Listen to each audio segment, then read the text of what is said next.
SIR কাজ তদারকি করতে এসে কুমারগঞ্জে এক মাইক্রো অবজারভারকে মারধরের অভিযোগ উঠল। বিজেপির দাবি শাসক দলের কর্মী সমর্থকরাই এই ঘটনার সঙ্গে যুক্ত। শনিবার সন্ধ্যায় ঘটনাটি প্রকাশ্যে আসতে কুমারগঞ্জ জুড়ে চাঞ্চল্য ছড়িয়ে পড়ে। অভিযোগের পর আক্রান্ত মাইক্রো অবজারভারকে উদ্ধার করে কুমারগঞ্জ বিডিও অফিসে নিয়ে যাওয়া হয়। পরিস্থিতি সামাল দিতে বিডিও অফিসের গেট বন্ধ করে দেওয়া হয় এবং চত্বর জুড়ে মোতায়েন করা হয় বিশাল পুলিশ বাহিনী, আনা হয় কম্ব্যাট ফোর্সও। জানা গিয়েছে এদিন কুমারগঞ্জ ব্লক সমষ্টি উন্নয়ন আধিকারিক অফিসের সংলগ্ন আইসিডিএস ভবনে এসআইআর সংক্রান্ত শুনানি চলছিল। সেই শুনানি পরিদর্শনে গিয়েছিলেন কমিশনের বিশেষ মাইক্রো অবজারভার দিব্যেন্দু গড়াই। সারাদিন শান্তিপূর্ণভাবে শুনানির কাজ চলছিল, তবে সন্ধ্যার দিকে আচমকা এই ক্যাম্পের ভিতরে চিৎকার চেঁচামেচি শুরু হয়। বিজেপির অভিযোগ, তৃণমূল কংগ্রেস আশ্রিত একদল দুষ্কৃতী হঠাৎ ক্যাম্পে ঢুকে মাইক্রো অবজারভারের উপর হামলা চালায়। মারধরের জেরে তিনি অসুস্থ হয়ে পড়েন। পরিস্থিতি বেগতিক দেখে সঙ্গে সঙ্গে বিডিও অফিস ও স্থানীয় থানায় খবর দেওয়া হয়। পরে পুলিশ ঘটনাস্থলে পৌঁছে তাকে উদ্ধার করে নিরাপদে বিডিও অফিসে নিয়ে যায়। ঘটনার পর আতঙ্কিত মাইক্রো অবজারভার দিব্যেন্দু গড়াই সংবাদ মাধ্যমের কাছে কোনো মন্তব্য করতে চাননি। এই ঘটনায় একটি ভিডিও ইতিমধ্যে সোশ্যাল মিডিয়ায় ভাইরাল হয়েছে। এই বিষয়ে বিজেপি ও তৃণমূল কি বলছেন শুনুন।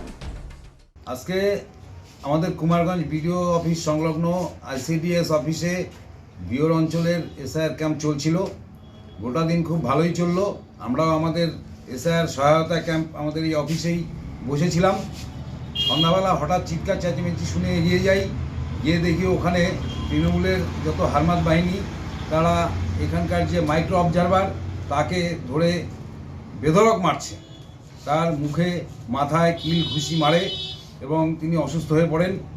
বিডিও অফিসে খবর যায়, বিডিও অফিস থানায় খবর দেয়, র্যাব এসে ওনাকে ওখান থেকে উদ্ধার করে বিডিও অফিসের ভিতরে নিয়ে যায়। এইটা একদম সুপরিকল্পিত তৃণমূলের একটা ছক, যাতে এসআইআরটাকে বানচাল করা যায়। এটা কোনোদিনই সম্ভব হবে না।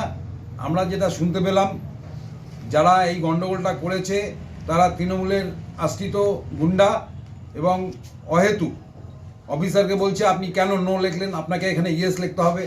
এটা তো অফিসারের কাজ। যারা ওখানে এসআইআর ডাক পেয়েছে তাদের কথা মতো তো অফিসাররা চলবে না। প্রথমে বলি, বিজেপির অভিযোগকে আমরা গুরুত্ব দিতে নারাজ। আমরা এরকম তৃণমূল কংগ্রেসের কর্মী সমর্থকরা কোনো কিছুই করেনি। সাধারণ মানুষ ওনার উপর দীর্ঘদিন ধরে ক্ষিপ্ত। উনি যতদিন থেকে ওখানে বসেছেন মানুষের সঙ্গে দুর্ব্যবহার করছেন, তাই আজকে মানুষের সঙ্গে বচসা হয়েছে। উনি ভয় পেলে আমাদের কি করার আছে, মানে সাধারণ মানুষদের কি করার আছে? সুকান্ত মজুমদার টুইট করেছেন যে মারধর করা হয়েছে, সেই ঘটনা কি সত্যি? উনি কি ছিলেন ওখানে? উনি কি জানেন? দেখেছেন? ভিডিও দেখাতে পারবেন? মারধর করা আছে, বচসা হয়েছে। যেভাবে দুর্ব্যবহার করছে, আমি বালুরঘাটেও কথা বলি, বালুরঘাটেও কিছু কিছু অনেক জায়গায় যারা বসেছেন এই জেলায় মাইক্রো অবজারভার বলে শুধুমাত্র পশ্চিমবাংলায় বসানো হয়েছে, অন্য কোনো রাজ্যে বসানো হয়নি। আরও 11টা রাজ্যে হচ্ছে, সেখানে মাইক্রো অবজারভারের কোনো নির্বাচন কমিশন রাখেনি।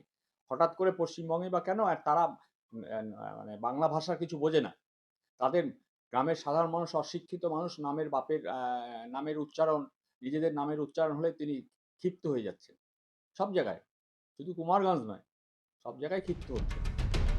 পুরো ঘটনা নিয়ে প্রশাসন ও পুলিশ তদন্ত শুরু করেছে। কুমারগঞ্জ থেকে রিপন ভৌমিকের প্রতিবেদন, নিউজ টুডে।